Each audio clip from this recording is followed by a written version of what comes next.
Pension ಆಗಿ ಬಂದಿದ್ದೇನೆ. ಬಂದೀಗ 40 ವರ್ಷ ಆಯಿತು. ನಾನು 69 ಸೇರಿ 84ರಲ್ಲಿ ಸರ್ವಿಸಲ್ಲಿ ನಾನು 71ನೇ ವಾರ ಅಂತ ನಾನು ಸರ್ವ್ ಮಾಡಿದ್ದೇನೆ. ನನಗೆ ವಾರ ಏನಂತೇಳಿ ಗೊತ್ತುಂಟು, ನೋಡಿ ಮಾಡಿದ್ದೇನೆ. ಆನಂತರ ನಾನು ಡೆಲ್ಲಿ ಕಾರ್ನಿಕೋಬಾರ್ ಸಹರಾನ್ಪುರ ಅಂತ ಪ್ರದೇಶದಲ್ಲಿ ಸರ್ವ್ ಮಾಡಿದ್ದೇನೆ. ನಾನು ಮೊದಲನೇ ಹೇಳಬೇಕಾದ್ರೆ ಸತ್ಯ ಹೇಳಬೇಕಾದ್ರೆ 84 ಬಿಟ್ಟು ಬಂದು ಈ ಕಾಂಗ್ರೆಸ್ಸಲ್ಲಿ ನಾನು ಸಪೋರ್ಟ್ ಆಗಿ ನಾನು ಫಸ್ಟ್ ಮಂಡಲ ಪಂಚಾಯತ್ ಮೆಂಬರ್ ಆಗಿದ್ದೆ 87ರಲ್ಲಿ, ಫಸ್ಟ್ ಗ್ರಾಮ ಪಂಚಾಯತ್ ಮೆಂಬರ್ ಆಗಿದ್ದೆ, 2 ಸಲ PLD ಬ್ಯಾಂಕ್ನ ಡೈರೆಕ್ಟ್ ಆಗಿದೆ, ಎಲ್ಲ ಕಾಂಗ್ರೆಸ್ ಸಾಹೇಬರಲ್ಲಿ. ಆದರೆ ನಾವು ಪಾಲಿಟಿಕ್ಸನ್ ತುಂಬ ನೋಡಿ ಈಗ BJPಗೆ ಸಪೋರ್ಟ್ ಮಾಡಿದ್ರೆ ಲಾಭಕ್ಕಾಗಿ ಅಲ್ಲ, ಈ ದೇಶ ಉಳಿಸಲಿಕ್ಕಾಗಿ ನಾನು ದೇಶ ವಾರಿಗೆ ಸಪೋರ್ಟ್ ಮಾಡಿದವರು. ಇದೇ ರೀತಿ ಕಾಂಗ್ರೆಸ್ ಬರ್ತಾ ಇನ್ನೊಂದು 50 ವರ್ಷದಲ್ಲಿ ಇದು 59ನೇ ಮುಸ್ಲಿಂ ರಾಷ್ಟ್ರ ಆಗೋದಲ್ಲಿ ಏನು ಸಂಶಯವೇ ಇಲ್ಲ. ನನ್ನ ಹುಟ್ಟು ಪ್ಲೇಸ್ ಮುಕ್ಕಚ್ಚೇರಿ ಅಂತೇಳಿ ಉಳ್ಳಾಲದಲ್ಲಿ, ಅಲ್ಲಿಗೆ ನನ್ನ ಮನೆ 180 ಡಿಗ್ರಿಯಲ್ಲಿ ಇರೋದು ಮುಸಲ್ಮಾನರು, ನಮ್ಮದೊಂದೇ ಮನೆ ಇರೋದು. ಅದಕ್ಕೆ ನಾವು ದೇವಸ್ಥಾನ ಮಾಡಿದ್ದೇವೆ. ಆ್ಯಕ್ಚುಲಿ ನಾನೇ ಮುಂದೆ ನಿಂತದರದ್ದು ಉದ್ಯಂಗಾಡಿ ಕ್ಷೇತ್ರ ಉಳ್ಳಾಳ ಅಂತೇಳಿ. ಸೊ ನನಗೆ ಇದು ಅನುಭವ ಉಂಟು. ಆದರೆ ನಾನು ಸ್ವಂತ ಲಾಭಕ್ಕಾಗಿ ಅಲ್ಲ ಇಲ್ಲಿ ಬಂದದ್ದು. ನಾನು ದೇಶಕ್ಕಾಗಿ ಹೋರಾಡಿದವನು ಇನ್ನೂ ತಯಾರಿದ್ದೇನೆ. ಪ್ರಾಯ ಆದರೂ ಇನ್ನು ದೇಶಕ್ಕಾಗಿ ನನ್ನ ಕರೆದ್ರೆ ಅಲ್ಲದೆ ವಾಲಂಟಿಯರ್ ಹೋಗ್ಲಿಕ್ಕೆ ತಯಾರಿದ್ದೇನೆ. ಇದು ಮುಸ್ಲಿಂ ದೇಶ.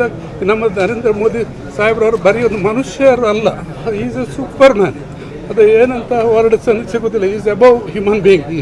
Is only can do it. ಇದು ನಮ್ಮ ಮೊದಲು ಭಗವದ್ಗೀತೆ ಎಲ್ಲ ಹೇಳ್ತಾರೆ, ಆ ಸಮಯಕ್ಕೆ ಅಂಥವ್ರು ಬರ್ತಾರೆ ಅಂತೇಳಿ ಶ್ರೀಕೃಷ್ಣ ಪರಮಾತ್ಮ ಹೇಳಿದಾಗೆ ಇವ್ರಿಗೆ ನಾವು ಓಟ್ ಹಾಕಲೇಬೇಕು, ಇವ್ರನ್ನ ಗೆಲ್ಲಿಸಲೇಬೇಕು. ಈ ಹಿಂದೂ ರಾಷ್ಟ್ರ ಅಂತ ಒಂದು ಇದ್ದರೆ ಅದು ಉಳಿಲಿಕ್ಕಾಗಿ ಅವರನ್ನು ನಾವು ಇವರ ಮುಖಾಂತರ ಗಟ್ಟಿ ಮಾಡಿ. ನಮಗೆ ಈಗ ಫಸ್ಟ್ ಟೈಮ್ ಒಂದು ಮಿಲಿಟರಿ ಮ್ಯಾನ್ ಅಂತ ಸಿಕ್ಕಿದ್ದು. ನಮಗೆ ಆ್ಯಕ್ಚುಲಿ ಮಿಲಿಟರಿ ಮ್ಯಾನ್ ಅಂದರೆ ತಮಾಷೆ ಮಾಡ್ತಾಯಿದ್ರು ಅಂತ ಹೇಳಲಿಕ್ಕೆ ನನಗೆ ಬೇಸರ ಇಲ್ಲ. ಅವ್ರನ್ನ ಚಪರಾಸಿಯ ವಾಚ್ಮನ್ ಗನ್ ಮ್ಯಾನ ಇದು ಮಾತ್ರ ಅಂತ ನೆನೆಸಿದ್ದು. ಹಾಗೆ ಅಲ್ಲ, ಅದು ನಮ್ಮನ್ನು ಒಂದು ಆಫೀಸಲ್ಲಿ ಮರ್ಯಾದೆ ಕೊಡೋದಿಲ್ಲ ಅವ್ರು ಹೇಳೋದಲ್ಲಿ ಅಂತೆ. ನಮ್ಮನ್ನು ಅಡುಗೆ ಹಾಕ್ತಾರೆ, ಅವ್ರಿಗೆ ಮೂಳೆ ಇಲ್ಲ ಅಂತೇಳಿ ನೆನೆಸುವುದು ಎಕ್ಸರ್ವಿಸ್ಮನ್.